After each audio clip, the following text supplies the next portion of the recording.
Olá, sejam todos bem-vindos, bem-vindas. Eu sou Felipe Serrano, sou responsável pelo marketing da VidaLink e hoje a gente decidiu gravar esse podcast aqui para vocês para discutir com um pouco mais de profundidade os dados de uma pesquisa que nós fizemos recentemente. A pesquisa se chama Checkup de Bem-Estar. A gente está na terceira edição, é uma pesquisa que tem uma representatividade bastante grande, foram mais de 11 mil entrevistados agora nessa última edição de 2025. É uma pesquisa que a gente faz com os usuários da VidaLink. Então, a gente tem lá o nosso aplicativo e dentro do aplicativo a gente disponibiliza algumas perguntas para mapear diversos aspectos do bem-estar das pessoas. Então, desde como está a saúde mental, como está a saúde física, a gente olha como é que está o sono, a alimentação, uma série de questões que a gente sabe que são importantes para o bem-estar das pessoas. E tudo isso, claro, muito atrelado ao mundo corporativo, para apoiar RHs, lideranças a pensarem no seu planejamento de ações e em como apoiar as pessoas. Essa pesquisa também ela tem diversas aberturas, então a gente olha questões como gênero, geração, questões raciais, para entender se o bem-estar de fato é o mesmo entre diversas populações. Então, para discutir mais sobre a pesquisa hoje, eu tenho uma especialista aqui que também fala muito já sobre o mundo corporativo, é doutora, estuda o tema há muito tempo, que é a Alina Nakata. Então, quero pedir para a Alina se apresentar aqui e bem-vinda, Alina. Obrigado por ter aceitado estar com a gente hoje aqui. Olá, Felipe. Muito obrigado pelo convite. É um prazer enorme falar sobre esses dados que estão super interessantes. Temos vários recortes que vão revelar muito sobre como que as pessoas se sentem, como que elas estão em relação à saúde. Então, meu nome é Lina Nakata, sou pesquisadora, professora, consultora na área de gestão de pessoas e tenho pesquisado esses temas relacionados a como que as pessoas no trabalho se comportam, como que elas opinam, como que elas percebem o seu dia a dia, e a saúde é um fator fundamental. A gente vê por várias pesquisas que eu conduzo e outras também, de que e tudo isso interfere. Não é possível que uma pessoa que não está 100% consiga ser produtiva, consiga estar engajada, consiga produzir o seu melhor. Então, a ideia aqui é que a gente possa discutir um pouco mais e é um prazer. Obrigado, Lina. Com certeza vamos explorar aí diversos aspectos. Eu sempre falo, né, que a gente faz a pesquisa, a gente tem muitos dados e que a gente precisa de apoio acadêmico, de pessoas que também têm outras pesquisas que ajudem a gente a entender, interpretar e transformar os dados da pesquisa em ações, né, de fato, para a gente contribuir para a vida das pessoas, para o bem-estar de quem está no mundo corporativo, principalmente aqui quando a gente faz essa pesquisa. Quero também deixar o convite aí para todo mundo para baixar a pesquisa com detalhes. Nós fizemos um material aí com todos os dados da pesquisa, então tá aqui na descrição. Por favor, fiquem à vontade, baixem o material, compartilhem também. E a gente tem como objetivo, quando constrói um material desses e grava um podcast discutindo esses dados, de fato contribuir, né, com ações e contribuir para que a gente possa atuar agora de forma mais prática no bem-estar das pessoas. Então, Lina, queria começar te perguntando sobre o dado principal, né, e mais abrangente da pesquisa. A gente viu que o bem-estar piorou um pouco em 2025, de acordo com o levantamento, né? E a gente sabe que essa insatisfação vem aumentando, mas as empresas vêm tentando diversas ações, a gente vê muitas delas falando, né, no LinkedIn, mostrando um pouco do que elas têm feito, os RH se esforçando, de fato, para melhorar o bem-estar das pessoas, mas aonde que a gente está errando a mão ainda, né? O que a gente fez que parece que muitas vezes a gente ainda enxuga um pouco o gelo, assim, né, para de fato conseguir fazer esses dados melhorarem? Pergunta difícil, né? Porque a gente vê realmente esses esforços, as ações das empresas aumentando, principalmente desde os primeiros anos da pandemia. Então, 2020, 2021, esses esforços foram intensificados, o que é uma sinalização importante, já que as pessoas foram também reconhecendo, né, essa vulnerabilidade em relação à saúde mental, principalmente. E apesar dos esforços terem crescido, no sentido das empresas conseguirem, né, ter os recursos e disponibilizar sessões de terapia, disponibilizar diversos benefícios, disponibilizar serviços que apoiem os trabalhadores, ao mesmo tempo nós vemos esses dados que as pessoas não estão tão bem assim em relação à saúde mental. E eu vejo que nesses últimos tempos, principalmente olhando do ano passado para cá, a gente tem uma intensificação, por exemplo, da IA, que tem tirado empregos. Nós temos visto muitas transformações, as empresas se reformulando, precisando de mais competitividade. E isso gera pressão, isso gera uma meta mais pesada. E então as pessoas vão se sentindo também, né, mais debilitadas. E com isso a gente sabe, né, essa pressão por resultados versus o que a pessoa tem, né, vai dificultar e realmente o cenário acaba sendo pior quando olhamos para bem-estar, quando olhamos para a saúde. O que a gente pode também, né, entender é que as empresas precisam, né, disso. Então, elas vão forçando por meio das lideranças, por meio da gestão. Nem sempre as empresas ajustam a sua cultura organizacional para poder se adaptar a esse novo cenário. E nós somos seres humanos, né? Nós temos nossas limitações. Por exemplo, se a gente olha dados maiores, nos últimos 10 anos, tudo que nós, como humanidade, produzimos é mais de dados e informações do que tudo que a humanidade já viveu. Então, se a gente for pensar tanto tempo, né, e 10 anos que a gente gerou de informação, hoje em dia nós temos essa sobrecarga de muitas coisas que chegam. A gente abre o nosso celular cheio de notificações. Até que ponto que o nosso cérebro foi feito para filtrar essas informações? E aí tem informação do colega de trabalho, do chefe, da diretoria, da empresa, e como que a gente lida com tudo isso, né? Então, a gente vê que realmente as pessoas têm se sentido mais pressionadas e vão, né, buscar aí, talvez alguns mecanismos, algumas soluções em relação à saúde mental. Perfeito. Enquanto você falava, né, eu estava pensando aqui exatamente sobre o fato, né, das empresas terem hoje metas muito agressivas, delas de fato, às vezes, quando o colaborador recebe ali a meta, ele já olha e fala assim, né, será que é possível, né? E a empresa ali no dia a dia cobrando, né, e buscando atingir aquele resultado. Somado a outro fator que acho que agora é uma realidade de todo mundo, né? Então, as pessoas esperam uma resposta imediata, né? Algumas lideranças não sabem bem como lidar com horários e acabam mandando uma mensagem ali para um colaborador, né? 10 da noite, perguntando algo que possivelmente poderia ter sido perguntado no dia seguinte, né? Não precisava a pessoa ser impactada ali 10 horas da noite, né? E são diversos meios, canais de comunicação, né? Que a gente usa hoje. Então, toda empresa tem o seu chat, né? Que as pessoas se falam, aí tem o WhatsApp, tem o e-mail. Então, como que você vê hoje a possibilidade de fato, as pessoas perceberem e sentirem que têm mais bem-estar ou que estão mais confortáveis com a sua saúde mental, sem a gente trabalhar essas questões dessas metas e desses canais de comunicação que pressionam a pessoa a estar sempre alerta? Pois é, as tecnologias são maravilhosas, né? Elas chegaram para que a gente seja mais produtivo, para que a gente tenha melhores interações, o que é excelente. O problema é o uso. Eu acho que para tudo, né? A gente sabe que os diversos recursos que aparecem vêm para ajudar, mas se a gente não sabe usar bem, isso atrapalha. Então, essa questão de horário, ao mesmo tempo que nós sabemos que hoje em dia tudo é muito fluido, tudo é muito flexível, nós podemos também, né, entender que às vezes é inevitável. Por exemplo, se você trabalha com uma equipe global, você vai ter colegas com vários fusos horários. E né, não é possível que a gente tenha que, né, se limitar a um horário comercial. Então, talvez eu tenha que falar com alguém da Índia, alguém que está na costa oeste dos Estados Unidos, e realmente eu preciso me adaptar a isso. Mas entendendo também que não é por causa disso que eu vou ficar 24 horas conectada.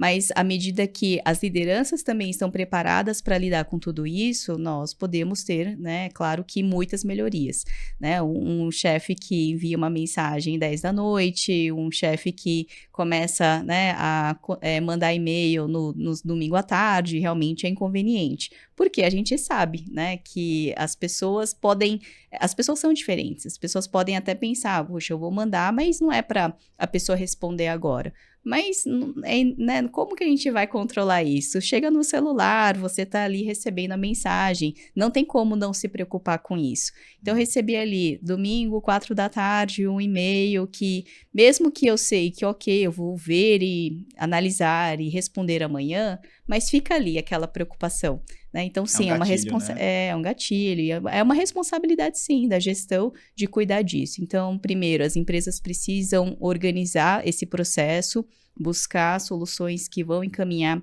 para esses cuidados e a própria liderança, na prática, realmente aplicar tudo isso. Porque é muito fácil falar assim, fica bem, né, né, vamos pensar no cuidado das pessoas, só que até que ponto que isso, né, tá realmente é realmente verdadeiro, é genuíno no dia a dia, porque as pessoas também, né, ok, recebeu uma mensagem, vou responder amanhã, mas não é a mesma coisa, então é o cuidado de quem realmente envia, né, já vi empresas tentando fazer, né, vários tipos de controles, ou então, né, dessas formas de pensar, né, em como controlar. Tinha uma empresa que uma vez, se você tinha 3 vezes, né, o envio de uma mensagem, seja uma mensagem instantânea ou e-mail, fora do horário comercial, ela recebia ali uma certa penalização, né, ou tinha, assim, um ranqueamento, né, tipo um prêmio abacaxi, de que a pessoa seria ranqueada de quanto mais ela fez, né, esse tipo de envio fora de horário. Mas também não funcionou, porque no fim, a pessoa já não estava mais ligando se, eu vou estar nesse ranking ou não, né? Vai perdendo a essência disso. E, enfim, realmente é um cuidado, é algo a mais. A gente sabe que nossa agenda é apertada, como que a gente faz tudo caber em 8 horas? Não é possível. Mas, sim, né, as empresas precisam mapear e ver uma forma mais adequada de colocar isso na liderança. Muito bem. E quando a gente começa a falar de outros recortes do check-up de bem-estar, a gente vê muito a questão das gerações, né? Então, muito se fala da geração Z, né? E um fato importante que está documentado lá no resultado da pesquisa é, de fato, quando a gente pergunta, né, para as pessoas como que ela se sente na maior parte dos dias, a gente tem lá uma opção que fala sobre ansiedade, angústia, e hoje a geração Z é a que mais responde que se sente ansiosa, angustiada no dia a dia. O que você acha que ainda não está funcionando com a geração Z, assim? Será que a gente está, de fato, de frente com uma geração que está frustrada com o modelo de trabalho que existe hoje, né? E que o modelo de trabalho promete muito, né? E meio que fala para as pessoas, você tem que ser bem-sucedido, você tem que entrar nesse modelo, e quando a pessoa entra ali numa empresa, no primeiro trabalho, segundo trabalho, ela acaba se frustrando, conhecendo de fato o que é a realidade desse modelo de trabalho. Será que é isso que está acontecendo? A geração Z está bem frustrada, realmente, como você trouxe, Felipe. E a geração Z tem um grande mérito de ter trazido essa questão da saúde mental para o ambiente de trabalho, que antes era muito desconhecida, escondida, era um grande tabu. E realmente, né, isso cresceu, o que é realmente, né, muito valioso. Os jovens conseguiram trazer essa pauta. Mas, ao mesmo tempo que eles trouxeram essa preocupação, né, a gente vê pela pesquisa que são aqueles que, infelizmente, não conseguem, né, pensar em soluções para eles mesmos, para ver como mitigar as questões de saúde, principalmente saúde mental. E eu acredito que existe uma parte, vamos dizer assim, 2 grandes explicações. Uma primeira é que talvez eles não tenham maturidade de como lidar com isso, né? Talvez esperando alguém tentar resolver por eles, seja alguém da família, seja alguém da empresa, seja, né, o próprio líder que vai tentar, né, buscar ali e direcionar alguma coisa, ou até mesmo, né, uma falta de recursos.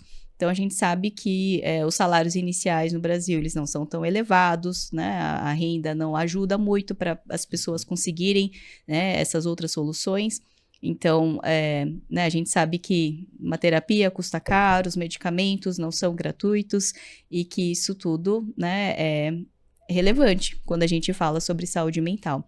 Então, eu vejo que os jovens, né, provavelmente falta uma maturidade de buscar alguma coisa, e, por outro lado, também recursos que ela precisa, né, realmente dessas soluções. E quando a gente fala sobre benefícios, né, à medida que, por exemplo, a Vida Link, né, que consegue também contribuir com isso, vai ajudar bastante, né, para a pessoa tentar buscar, né, formas de tentar melhorar a sua saúde. É interessante, né? Porque até a minha próxima pergunta era em linha com essa questão, né, de falta de recursos, Uhum. né, talvez para se cuidar mais, para buscar ajuda da geração Z. E você trouxe a questão de quando a pessoa está no início de carreira, de fato os salários não são tão altos, né, e vira mesmo uma barreira, né, o cuidado. Porque tem um outro dado que a gente vê no resultado da pesquisa, que é que a geração Z também é a que menos se cuida quando a gente fala de saúde mental, né? Então a gente faz uma pergunta que é: o que você faz para cuidar da sua saúde mental? E uma das opções de resposta é não faço nada. E percentualmente a geração Z é a que mais responde que não faz nada no momento. Uhum. E quando a gente vê as outras opções de resposta que a gente tem ali, faço exercícios físicos, faço terapia, ou eu até me trato com algum medicamento, se necessário. E a gente vê que essas outras possibilidades, né, de cuidado, ela exige também um aporte financeiro. Uhum. Então, fica aquela outra pergunta também, como que as empresas ajudam, né, a disponibilizar esses cuidados, né, para essa geração Z conseguir, de fato, se tratar, se precisar, né? Muito bom. As empresas podem sim, né, dar o seu apoio. Hoje nós temos, né, benefícios relacionados às atividades físicas que realmente, né, apoiam bastante nesse sentido da saúde mental e temos, né, todas as outras formas de cuidados, né, de terapia, de formas diversas que as pessoas podem buscar. E as empresas também, não só nesse benefício direto, mas também no dia a dia, na prática, Uhum. né? O quanto que a empresa vai conseguir flexibilizar horários para isso, né? Não adianta falar assim, pratiquem atividade física, ok, né? Parece bom, independentemente se há um benefício direto para isso, mas em que horário eu vou fazer isso, né? Se eu preciso acordar muito cedo, pegar um transporte público, chegar na empresa, volta muito tarde para casa, tem os cuidados com a família, existem várias preocupações e o dia acabou, né? Então, em que momento que eu vou ao parque, em que momento que a pessoa consegue frequentar uma academia ou qualquer outro espaço? Então, precisa ter esse alinhamento geral, né? Não adianta também a empresa pregar um discurso e recomendar alguma coisa se ela não consegue também, né, promover tudo isso, né? Uma vez eu conheci uma empresa que ela tinha, assim, um espaço maravilhoso de tudo, assim, né? Um Uhum. clube praticamente dentro da empresa e quando eu visitei, estava com outras pessoas, né? Nossa, que legal, uau, né? Queria também trabalhar aqui. E os funcionários com aquela cara de tristeza e falando: "Infelizmente a gente não usa, porque nós, né, é uma empresa que ficava um pouco mais longe, chega de fretado, chega já no horário, um dia super corrido, uma agenda super cheia, aí chega no final, tem que correr de volta para o fretado e no fim das contas, né, aquele espaço que era tão legal para, né, frequentar uma quadra, né, toda a estrutura, e eles nunca usaram, trabalhando ali anos e nunca Uhum. usaram. Então, no final, uma pessoa ali até falou: "Até fico com raiva de ver aquele espaço", né. Então, assim, ok, a empresa está preocupada com, né, o que ela quer promover, mas nem sempre ela consegue apoiar para isso também, né. Então, até que ponto que, ok, vou ajudar, mas ela também atrapalha, né. E assim, Sim. ok, os recursos são possíveis de serem resolvidos, mas a gente não tem ainda, né, toda a contrapartida completa. Acho que acaba entrando na frustração mesmo, né? Imagina aquela pessoa que vai fazer uma entrevista numa empresa dessas, ou conhece pelo que a empresa mostra ali no LinkedIn, fala, Uhum. uau, deve ser o máximo trabalhar lá, né? Mas quando chega na É, realidade, percebe que ela não usufrui em nada, né? Daquele isso espaço mesmo. tão bom, né? Que a empresa Uhum. oferece, né? Interessante. Então é o discurso com a Com a prática, né. prática, é verdade. Você percebe a boa intenção, né, mas Uhum. ainda faltam adaptações reais para que as pessoas consigam, de fato, usufruir, né. Exatamente. Posso complementar só uma Pode, questão? claro. Tem empresas que é muito comum, né, colocar ali uma sala de descanso, uma sala de descompressão, uma sala com atividades lúdicas, o que eu acho super, né, positivo. Mas aí chega na prática, alguém que vai frequentar aquele espaço, né, é mal visto, fazem Uhum. piadas, né, então assim, qual que é o propósito, né, até que ponto que, né, realmente é válido? Ou então se coloca ali, e aí a pessoa quer um descanso, né, ela não se sente bem, ninguém sabe onde está a chave da sala, né? Então, assim, são questões que a gente precisa ainda resolver, né? A empresa quer mostrar que ela cuida, mas até que ponto que existe esse apoio real, né, no dia a dia para as pessoas. Perfeito. Isso me leva também a trazer uma outra questão muito importante que a gente pesquisa, que é comparar, de fato, os dados entre gêneros, né? Entre homens e mulheres. Quando a gente olha a insatisfação, né, das mulheres com o seu bem-estar, a gente percebe que 70% delas se dizem insatisfeitas, que é um índice muito maior do que o dos homens, né? E quando a gente começa a pensar ali nos cuidados, né, até já falei um pouco que a gente pergunta como a pessoa cuida da saúde mental dela, a gente vê que as mulheres têm indicadores melhores de procurarem terapia, de tomar medicamentos quando necessário. Então, elas acho que buscam mais ajuda, estão mais abertas também à ajuda. Mas tem uma outra questão muito importante, que é a sobrecarga social, e que a gente vê o quanto a mulher é impactada ainda muito mais do que o homem em relação à dupla jornada, por exemplo, né? Cuidados com a casa e cuidado e trabalhar, né? Pensando nisso, quando a gente olha que a mulher se cuida mais, quando precisa toma mais medicamento, faz mais terapia, será que a gente está tentando medicar uma sobrecarga social? Será que existe algum remédio que ajude de fato nisso, ou é uma questão estrutural mesmo? É uma questão estrutural e eu acho que é difícil de tentar, né, resolver essa questão, assim, em pouco tempo, talvez alguns séculos, né, para alcançar uma equidade maior de gênero, mas enquanto não temos, né, eu acho que sim, observar esses pontos é muito relevante, então à medida que a gente entende que sim, as mulheres têm mais da dupla jornada, da tripla jornada, as mulheres estudam mais, então também tem essa questão, né, de acumular os estudos com trabalho e outras tarefas. E também, né, a gente sabe que ainda existe essa sobrecarga do cuidado da casa e da família, mais predominantemente com as mulheres. Com tudo isso, né, a gente sabe que essa insatisfação fica maior para as mulheres também, né, vão né, ter mais desses problemas, mas também recorrem mais, né, às outras soluções, o que é bastante positivo. E a pesquisa também apresenta isso, né, as mulheres recorrendo mais às atividades físicas e às outras formas também de solucionar, né, essa questão da saúde. As mulheres também, por outro lado, elas reconhecem mais que não estão bem de saúde, né? A gente sabe que as mulheres também frequentam mais, né, as consultas médicas, as mulheres são mais cientes disso. Então, não é que as mulheres estão mais doentes também, né? As mulheres estão mais cientes disso, que é diferente. E talvez por isso que a gente vê essa discrepância maior, né, entre homens e mulheres. E à medida que reconhecemos isso, as empresas também podem tentar vincular ações mais específicas para as mulheres. A gente sabe que a qualidade de vida das mulheres, né, infelizmente, não consegue, né, se equilibrar, e as empresas podem sim, né, pensar nesses meios mais direcionados. Infelizmente, a gente sabe que as empresas têm muito desse senso de igualdade, né? Tratar todo mundo igual, mas as pessoas são diferentes. E é por isso mesmo que, né, o que pode ser feito? Talvez algum benefício relacionado, né, à vida das mulheres, como que eles podem apoiar. Né? A gente sabe do cuidado de filhos, tem a questão, né, da própria saúde da mulher, que, né, podem ser formas aí de um início. E depois tem o dia a dia, né? A gente sabe que a flexibilidade de horário contribui mais para a rotina da mulher do que para a rotina dos homens.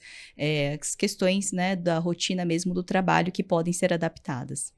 É uma questão de equidade mesmo, né? Nem todos têm o mesmo ponto de partida. Isso E mesmo. acho que a mulher já está atrás nesse ponto de partida com toda essa questão estrutural que a gente vem falando, né? Então, a empresa precisa avaliar como ela apoia, né? Muitas vezes pode ser até com o que a gente também trouxe na questão da geração, que é com o apoio de possibilitar que a pessoa se cuide também, né? O apoio financeiro mesmo, né? Porque Isso mesmo. a gente sabe que tem diversas realidades e que às vezes uma mulher que trabalha numa fábrica e que ganha um salário baixo como é que ela vai fazer terapia se a empresa não ajudar ela a fazer a terapia, né? Como é que ela vai tomar um medicamento que ela precise se a empresa também não apoia, né, o acesso a esse medicamento? Então, acho que a empresa cumpre um papel importante e ela tem que olhar questões específicas da mulher, né? A mulher tem necessidades diferentes do homem em todas as etapas da sua vida, né? Seja no momento que ela num período que ela não quer engravidar e quer tomar um anticoncepcional, ou seja, depois na reposição hormonal mais pra frente. Então, se a empresa também apoia nessas questões, sem dúvidas, vai estar apoiando o bem-estar dessa mulher, né? Com certeza. E é olhar para tudo isso, né, de uma forma diferente. A gente sabe que o olhar sempre foi masculino, né, para a empresa, para a gestão. E é uma diferença que a gente já tem notado nesses últimos anos, que é necessário, né, algo mais focado. A própria medicina, de uma forma geral, né, ela foi muito focada na saúde do homem, né, para as dores, para as tolerâncias, né, e agora temos visto já uma mudança. Quando a gente pergunta, né, ainda falando da questão de gênero, sobre saúde física, né, o quanto que as pessoas estão satisfeitas ou não com a sua saúde física, a percepção delas, né? A gente tem um índice que diz que 25% das mulheres estão satisfeitas, enquanto esse índice é de 40% para os homens, né? Quando a gente olha a insatisfação, 21% estão insatisfeitas, né? A diferença ali é quem se diz na média, não estou nem satisfeito nem insatisfeito. E esse 21% de insatisfeitos é praticamente o dobro de insatisfação do que dos homens, né? O que explica essa diferença tão significativa, né, entre os gêneros quando a gente fala de satisfação com a saúde física mesmo? Acho que são alguns pontos, né? Isso é um dado muito interessante também. Existem, né, outros estudos que mostram que as mulheres se sentem, por exemplo, né, mais incomodadas, por exemplo, quando já tem algum sobrepeso, não é nem chegar, por exemplo, na obesidade. Os homens ficam mais incomodados com essa saúde física, né, do seu corpo, quando já estão em níveis maiores de obesidade. Então, isso já é um ponto inicial, né, que a gente sabe que as mulheres vão ter ali uma tolerância menor, né, ficam mais insatisfeitas realmente quando já tem um pouco mais, né, de sobrepeso antes de chegar na obesidade, os homens já quando estão num quadro maior. Temos também a outra questão de que, desde crianças, as meninas são menos estimuladas para praticar atividades físicas, né? Isso se a gente olhar em escolas, né, dados gerais aí que a gente vai ter de mapeamento no Brasil, as meninas fazem menos esportes, são menos, né, incentivadas. Então, às vezes são até proibidas, né, de praticar alguma coisa. Bom, décadas atrás eram proibidas por lei de praticar, né, vários tipos de esportes. Hoje em dia não existe essa proibição por lei, mas a gente sabe que culturalmente, né, as meninas são menos levadas para esses espaços. E acumula, né? Se a gente não tem esse incentivo inicial, quando chega na vida adulta, também não tem aquele hábito de querer frequentar, né? Espaços esportivos, quadras, né, combinar esportes coletivos com os amigos e também, né, a própria, né, academia, né, ou atividades que são mais do dia a dia. Então, juntando tudo isso, né, a gente vê que sim, as mulheres acabam tendo menos dessas oportunidades e também maior insatisfação, né? Porque se eu não pratiquei nada durante a minha vida, será que agora eu vou começar? Né? Agora eu vou me né, disponibilizar para fazer natação, por exemplo, né? Que é um bom tipo de exercício, mas se esse incentivo não começou antes, também não tem muito, né, o que fazer. Então, a empresa pode sim estimular, mas também nem sempre, né, ela vai pelos meios certos. Conheço muitas empresas, por exemplo, que, ok, temos o benefício de alugar uma quadra de futebol, né, para os funcionários jogarem quinta-feira à noite. Ah, super legal. Times masculinos, né? Dificilmente eu vejo times femininos para jogar futebol, né? Não é uma atividade recorrente. Aí algumas empresas tentam resolver, ok, então a gente vai também ter uma quadra de vôlei para mulheres, né? Mas os homens também querem jogar, então assim, é complicado, né? A gente sabe que não é tão equilibrado assim, mas essa questão de ter as quadras de futebol é muito comum, né? E a gente não insere as mulheres. Então, de novo, né? A empresa também não está motivando as mulheres para as atividades físicas e gera maior insatisfação, porque você não vai também, né, se sentir ali estimulado para isso sozinho. Sem dúvidas. É interessante pensar, né, nesses detalhes que às vezes a gente nem percebe, né, no dia a dia, quando você traz. Fica evidente realmente que é o incentivo que vem também, possivelmente, de uma questão estrutural, né? Que a gente já Uhum. conversou em outros aspectos, né? Sim. E tem uma questão, né? Isso são dados que já foram também identificados. Que no Brasil, bom, outros países também, né? Mas grandes cidades também geram muito desses bloqueios, né? De permitir as atividades físicas. Então, grandes cidades como São Paulo, né? A gente sabe que não é fácil encontrar um Uhum. lugar que você vai lá, né? Com segurança, com tranquilidade, com várias pessoas para poder praticar uma atividade física. Uhum. O acesso é muito difícil, né? Nas cidades menores, esse acesso é um pouco menos difícil, desde espaços públicos até espaços privados, como clubes, por exemplo. Mas em São Paulo e cidades grandes, tudo isso restringe, né? Então, né, proporcionar as atividades físicas também é mais difícil em grandes cidades. A gente sabe que o trabalho, as grandes oportunidades de trabalho estão nas grandes cidades. Verdade. Bom, outro aspecto importante da pesquisa é quando a gente olha os dados sobre comparativos da questão racial, né? Uhum. Então, quando a gente compara dados, né, da população branca versus da população preta e parda, né? A gente já falou bastante aqui sobre equidade, né, na questão de gênero, mas a gente também precisa abrir a discussão sobre o aspecto racial, né? Então, quando a gente vê indicadores, né, como qualidade de sono, qualidade de alimentação, sobre saúde financeira também, que é uma das perguntas que a gente faz, a gente vê que a população preta e parda está ainda bastante atrás da população branca, por exemplo. O que, que uma empresa poderia fazer, né, para de fato começar a olhar isso com mais atenção e na prática olhar questões de diferença salarial, talvez, como que se combate o racismo. A gente vê empresas tentando algumas iniciativas, mas acho que ainda não tem nada que esteja funcionando tão claramente assim, né? Você já viu alguma coisa? O que, que você pode agregar para a gente nesse aspecto? Certamente, muito relevante, né, discutir também essa questão. Eu ainda não tenho visto muitos movimentos relacionados à cor, né, quando a gente fala sobre saúde, quando falamos sobre, né, questões, que foram tratadas aqui de bem-estar, Uhum. a gente vê muito desse recorte de gênero, né? Porque a gente fala da dupla jornada, a gente fala de várias dificuldades da saúde da mulher, mas infelizmente não tratamos, né, de forma adequada ainda a saúde das pessoas negras. Então, realmente, se a gente faz esse olhar, né, para entender como está a saúde financeira, saúde mental, saúde física das pessoas pretas e pardas, né, tem uma grande diferença. E eu acho que está muito relacionado ao que a gente já falou dos outros grupos, tanto dos jovens quanto das mulheres. É de ter menos acesso, é de ter a empresa menos focada para esses grupos, mas existe sim, né, um problema, né, Uhum. porque quando a gente fala de racismo é isso, né, o racismo estrutural que vai, né, também, infelizmente, prejudicar esses grupos, que também, né, vai ter menos acessos, menos flexibilidades, menos formas de conseguir, né, conseguir mitigar seus problemas todos.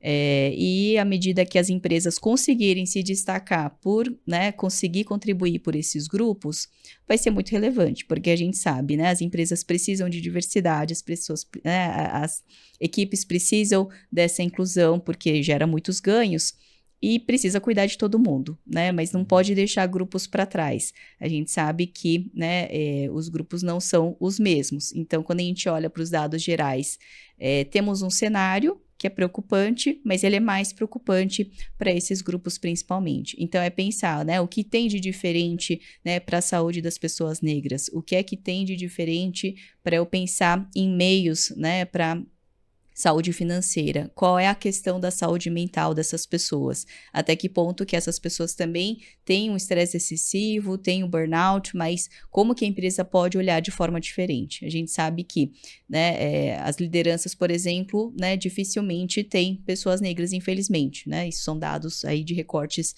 né, que nós temos de estudos externos. Uhum. E justamente, se não temos lideranças diversas, esse grupo também não está olhando de uma forma adequada com essa lente, né, para esse público. Essa é uma questão bastante importante, né? Porque, de fato, hoje ainda não vemos, né? Lideranças pretas e pardas.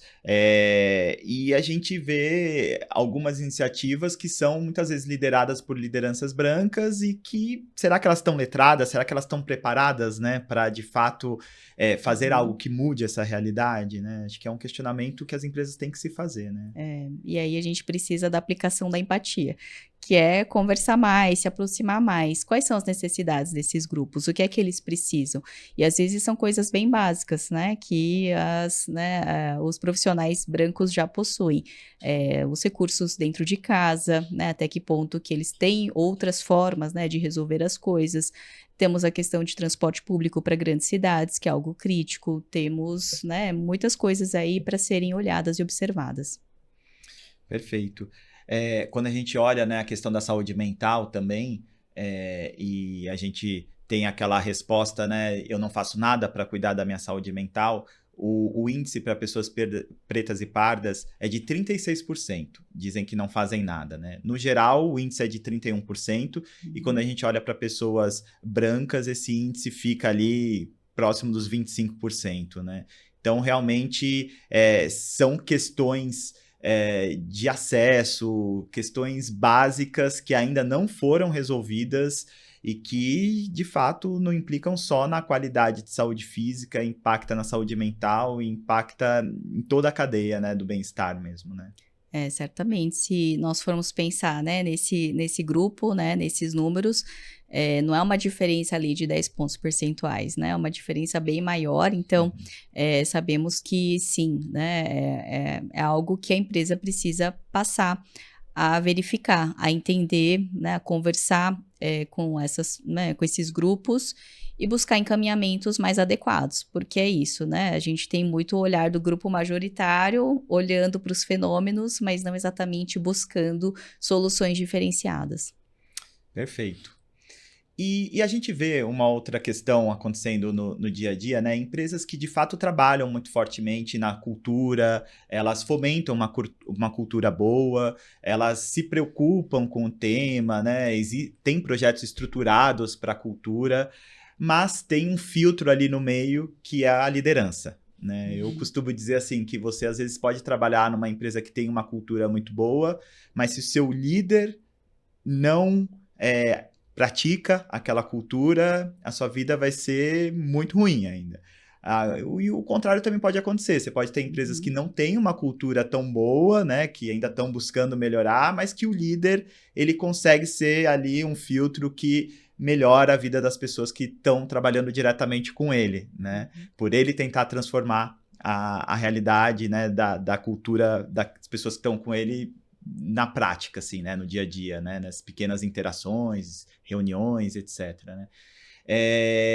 Você acha que é isso mesmo, assim, que a liderança tem esse papel de melhorar ou piorar a qualidade de vida das pessoas, o bem-estar, independente da cultura da empresa? Eu tenho plena certeza. Então, o líder é quem vai fazer a diferença. O líder é um grande tradutor de estratégia, ele precisa passar a mensagem da empresa para a sua equipe, assim como ele precisa compreender o que acontece com a sua equipe e repassar isso para a gestão. E o gestor, a liderança, é aquela parte que potencializa a cultura da organização. Então, uma empresa que tem determinada cultura, a cultura ela acontece porque o líder leva isso adiante. Mas sim, ele também pode ser um protetor daquela cultura que talvez seja muito tóxica. Então, às vezes, como você trouxe, né, Felipe, a gente sabe que aquela cultura não é tão, né, vamos dizer, né, cuidadosa, e ela vai, né, o líder consegue ser um amortecedor. O que não é bom, porque também uma hora ele não consegue segurar tudo isso, a gestão fala mais forte, né, a gente sabe que a cultura vai, né, permeando ali todos os espaços, todos os ambientes. E também o gestor não vai aguentar uma hora, né, a gente sabe que ele mesmo pode, né, se corromper aqui e ter algum problema mais sério. Mas uma cultura que é, né, agradável, né, que realmente consegue contribuir para esse espaço mais saudável das pessoas, nós entendemos que o líder é aquele que vai conseguir potencializar isso. Então, ele leva adiante, ele consegue sim, né, né, conseguir o seu ambiente de uma forma mais adequada, se preocupar com a saúde mental, né, ter esse alerta quando as pessoas não estão bem. E ele mesmo, né, a partir daquilo que a empresa oferece, né, então o RH facilita esse processo, o líder consegue, né, caminhar bem. Mas também, né, às vezes ele nem tem esses recursos, mas de alguma forma ele consegue, de uma forma pessoal, cuidar disso. É perguntar, né, como que realmente a pessoa está. Poxa, não está produtiva. Será que ela não está produtiva? Eu só repasso isso para avaliação de desempenho e espero um milagre? Ou então eu vou tentar intervir, né? O que acontece? Tentar um espaço de confiança, perguntar, né, entender. E às vezes muitas vezes a empresa consegue, né, de alguma forma dar um suporte. Às vezes não tem como, né? E aí ele é entender, dar um tempo e tudo mais. Mas também já é uma forma, né, de conseguir contribuir para isso. Perfeito. Uma outra questão que foi novidade dessa terceira edição, né, da pesquisa do Check-up de Bem-Estar é analisar os dados por segmento, né? Então, varejo, indústria, tecnologia, segmentou ali as empresas e avaliou um pouco das diferenças, né, das respostas entre o segmento que a pessoa está inserida, trabalhando, né?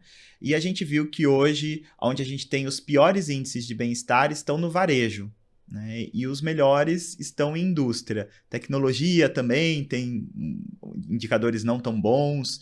E a gente começa a ver discussões sobre escala de trabalho, uma série de coisas, né? O que você vê de impactos nessas diferenças entre varejo, indústria, tecnologia, dos profissionais que estão inseridos dentro dessas empresas, quando a gente compara índices de bem-estar entre eles? Muito bom. Esse recorte é rico, né? Quando a gente fala de como que será, né, que o contexto pode também levar a resultados diferentes relacionados à saúde dos trabalhadores. Quando a gente olha para a indústria, nós temos um tipo de jornada de trabalho que é mais estável, que ele é mais previsível. Então, as indústrias costumam trabalhar em turnos e aqueles horários são respeitados. Então, é muito possível que alguém que trabalha nesse segmento, ele já tenha algo mais estável no sentido de que eu sei que horário que eu começo, eu sei o horário que eu termino, eu já sei como vai ser meu próximo mês, às vezes já sabe como vai ser o ano todo, já sabe quando serão as férias, porque as escalas são muito bem definidas, no geral. E quando a gente olha para serviços, a gente tem já, né, uma pressão do próprio cliente final que está ali, porque serviços, né, a gente sabe que lidar com as pessoas, né, com quem consome de forma direta, é um pouco já mais crítico. Quando a gente olha para a tecnologia, a gente sabe que o mundo está intenso para isso. Então, realmente, já temos, né, horários mais abertos, né, e dificulta também, temos a questão de pressão de resultados. E, por sua vez, olhando esse outro extremo, que é o varejo, né, é isso, é lidar com o cliente final, é ter, né, a escala 6x1, é ter horários mais rígidos, é ter a pressão por resultados, e juntando, né, a gente sabe que leva, né, a uma maior insatisfação. Então, sim, a saúde mental, né, acaba tendo, né, um cenário mais negativo para esse público e provavelmente muito explicado por essa questão das condições de trabalho, né? Então, por mais que a gente pense, ok, né, a organização tem uma cultura, tem uma gestão, tem regras, tem, né, seus cuidados, suas ações, mas inevitável que o contexto, né, promova essas diferenças. Então, acho que, né, o varejo precisa, sim, desse olhar, né, aqui tem que né, correr atrás das diferenças em relação aos outros setores. Perfeito. Bom, a gente está agora conversando no finalzinho, né, de 2025, prontos ou quase prontos para começar 2026. E pensando nessas listas de desejos, né, que a gente faz, às vezes, final de ano e tal, o que você acha que as empresas deveriam colocar numa listinha do que elas têm que parar de fazer em 2026 para, de fato, conseguirem melhorar esses indicadores de bem-estar das suas equipes? Ótima pergunta. Eu acho que inicialmente, né, o que ela precisa parar? De achar que as coisas são naturais ou automáticas, né? Deixar na mão de cada gestor cuidar das pessoas. Porque se ela não tem um preparo adequado, se a empresa não consegue mapear o que acontece, trazer esse diagnóstico para a gestão e dizer o que precisa fazer, é esperar demais, né? Até porque os próprios líderes, eles também estão sobrecarregados. Os líderes são os mais pressionados aqui da história, porque eles são pressionados por cima e por baixo, né? Então, eles estão ali entre a gestão e as equipes. E esperar que os próprios líderes resolvam essas questões por conta própria não é possível. Então, as empresas precisam parar disso. Elas precisam, né, ir atrás e realmente preparar as lideranças. Um segundo ponto é achar que, né, resolver por outras formas, né, por exemplo, concedendo, né, benefícios, é suficiente para resolver todas essas questões de saúde física, mental, financeira, todas, porque ela precisa também ajustar a sua cultura.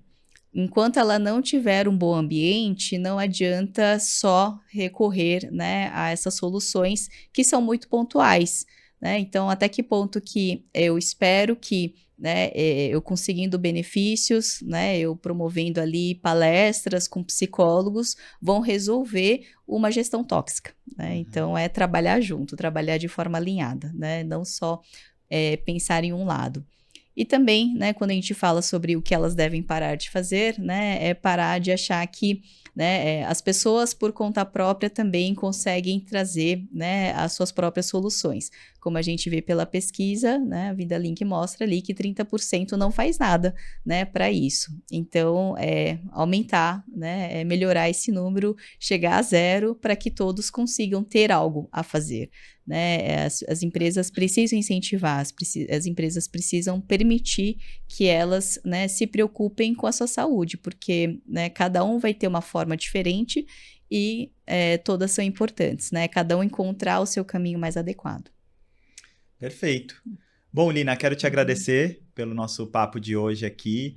Também quero agradecer toda a sua contribuição ao longo da análise da pesquisa, né? Nós já tivemos juntos num evento que você trouxe alguns insights já bastante importantes. Acho que hoje aqui a gente consegue levar essa mensagem além, né, para mais pessoas. Também quero deixar o convite aqui para, se você tiver outras perspectivas, outras coisas que você acha que a gente tenha que começar a analisar também, nos diga, porque a nossa missão aqui também é contribuir para essa discussão de como que, de fato, a gente apega os dados, né, de uma pesquisa tão relevante, com mais de 11 mil respondentes, e ajuda, na prática, a transformar em ações que comecem a mexer esse ponteiro, comecem a mexer esse número, né? O que a gente tem visto é que as últimas 3 edições não tem grandes variações, né? Então a gente fica preocupado também quando a gente vê um platô, assim, tudo muito parecido, né? A gente discute muito como sociedade, a gente vê muitas discussões de muitos profissionais, muitas pessoas tentando com trabalhos muito sérios, mas ainda a realidade é dura e não achamos a fórmula ideal de como transformá-la, né?